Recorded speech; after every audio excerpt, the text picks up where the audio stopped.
بسم اللہ الرحمن الرحیم۔ ناظرین، ایک عجیب سا ماحول اس وقت بن چکا ہے، تو میں نے سوچا آج کا پروگرام جو ہے وہ اسپیشل اسی پہ کیا جائے۔ وہ عجیب ماحول کیا ہے؟ آپ کو یاد ہوگا ایک بیکری والا واقعہ۔ اس بیکری والے واقعے کو لے کر کے ہونا تو یہ چاہیے تھا کہ اس کی مذمت کی جاتی اور اس شخص کی مرمت کی جاتی جس نے یہ کام کیا، لیکن افسوس سے کہنا پڑے گا کہ ایک جماعت نے اس واقعہ کی ویڈیو کو ایسے پھیلایا کہ جیسے اس ویڈیو کو پھیلانے کے بعد ان کو کوئی ملنا ہو۔ تو میں اس جماعت کے لوگوں سے اور اس کے جو میں اس لیے ان کو کہتا ہوں اندھے فالوور سے یہ پوچھنا چاہتا ہوں کہ تمہارا لیڈر تو دعوے دار ہے کہ میں نے اسلامی ریاست بنانی ہے، تو اسلامی ریاست میں اور اسلام میں تو کسی کی ٹو لینا، کسی کی منفی باتوں کا پتہ لگانا، اور اگر کسی کی ایسی کوئی چیز جو جس کے بارے میں آپ کو پتہ چل جائے اس کو چھپانے کا حکم ہے، تو آپ تو پھیلا رہے ہیں۔ تو کس قسم کے اسلام کی آپ ترویج کر رہے ہیں؟ آپ تو اسلام کے خلاف سازشیں کر رہے ہیں۔ اور میں طور مسلمان یہ کہنا چاہتا ہوں کہ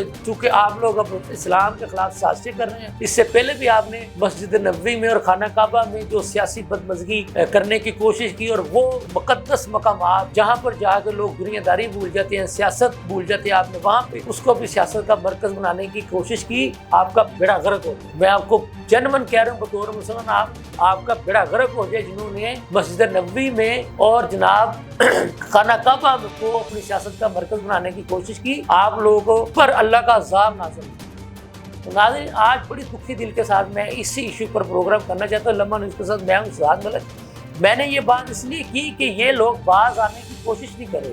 کس قسم کے آپ اسلام کی ترویج کر رہے ہو؟ میں بھی مسلمان ہوں، الحمدللہ اسلامی تعلیمات پڑھتا ہوں۔ اسلام میں تو یہ بار بار کہا گیا ہے مومنوں کسی کی ٹو میں مت رہو، کسی کے عیب تلاش کرنے کے پیچھے مت جاؤ، اور اگر تمہیں کسی کے عیبوں کے بارے میں پتہ بھی چل جائے تو اس پہ پردہ ڈالو، اللہ تمہارے عیبوں پہ پردہ ڈالے گا۔ تم لوگ کیا کرتے ہو؟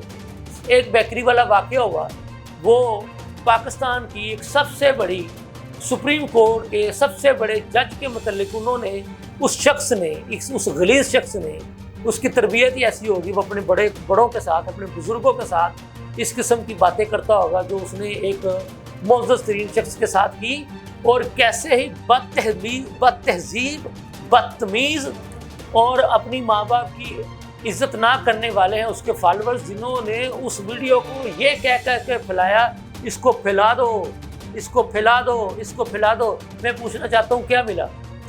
ایسی ویڈیوز کو پھیلا کر کون سے اسلام کی خدمت کر رہے ہو؟ مجھے ذرا بتا دو۔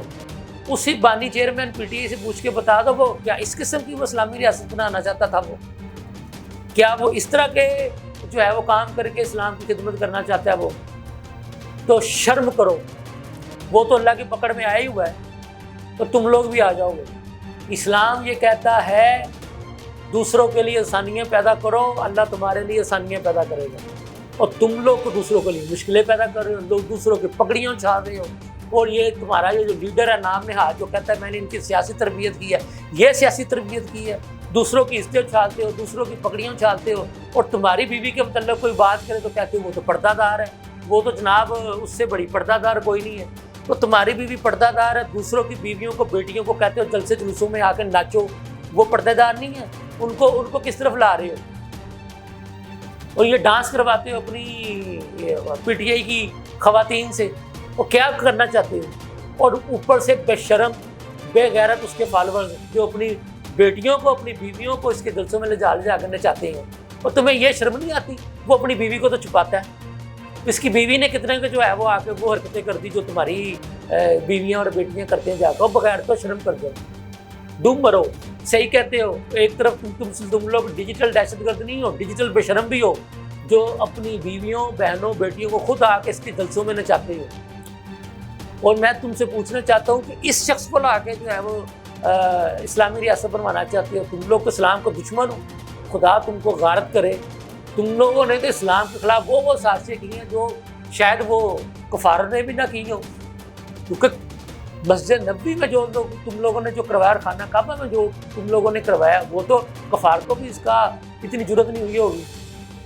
وہ مقدس سرزمین جہاں پر سر جھکا کر چلنے کا حکم ہے، جہاں کے بارے میں سنا ہے کہ بندہ چلا جائے وہ تو دنیا داری بھول جاتا ہے، اس گھر پہ جا کے تم لوگوں نے اس کو بھی سیاست کا مرکز بنا لیا ہے۔ وہ ابھی ایک ویڈیو آئی تھی، تمہارا ایک پاگل کہہ رہا تھا کہ عمران خان اگر کہے گا کہ جہنم میں بھی جلسہ کرنا تو میں وہاں بھی جا کر اس کے لیے کروں گا۔ تم لوگوں نے جانا ہی جہنم میں ہے، ادھر ہی جا کے کرنا ہے یہ سب کچھ۔ اور یہ جو ہماری جو اسلامی جمہوریہ پاکستان ہے، اس کی جان چھوڑ دو، راہ راست پہ آ جاؤ، اور ابھی بھی اللہ تعالیٰ سے معافی مانگ لو۔ اس نے تمہارے کام نہیں آنا۔ یہ تو اپنی جو تمہارے جو پاگل جو اس کی خاطر جو کہتے ہو نا، جنہوں نے موت کو گلے لگایا تھا، یہ تو ان کی تعزیت پہ نہیں جاتا، یہ تو ان کے جو ہوتی ہے نماز جنازہ اس پہ نہیں جاتا، تو اس کی خاطر اپنا اسلام خراب کر رہے ہو، اپنا دین خراب کر رہے ہو، اپنا مذہب خراب کر رہے ہو، اپنی آخرت خراب کر رہے ہو۔ ابھی بھی ہوش میں آ جاؤ، یہ نہ ہو کہ پھر جہنم میں ہی جاؤ۔ میں تو تم لوگوں کو سمجھا ہی سکتا ہوں، سیاست کو اس حد تک نہ لے کے جاؤ کہ بعد میں پھر واپسی مشکل ہو جائے۔ سیاست کو اور دین کو الگ رکھو، سیاست کو دین میں مت لے کے جاؤ، سیاست کا دین کے ساتھ کوئی تعلق نہیں۔ بہرحال سمجھ جاؤ گے تو ٹھیک ہے، نہیں تو سمجھانے والے بھی بہت سے ہیں اسلام کے لیے۔ آپ کو پتہ ہے، پھر میں بطور مسلمان آج میں نے یہ ساری باتیں کی ہیں، نہ اینکر کے طور پہ نہ صحافی کے طور پہ، اور میں اس لیے کہہ رہا ہوں میرے اسلام کے خلاف سازشیں کرنا بند کر دو۔ اچھی سیاست کرو گے، آپ کا نام لوں گا، آپ کو پروموٹ کروں گا۔ امید کرتا ہوں کہ اگر آپ لوگوں میں تھوڑی سی بھی شرم ہوگی تو وہ شرم کرو گے اور باز آ جاؤ گے۔ اس کے ساتھ ہی مجھے اجازت دیجیے، اللہ حافظ۔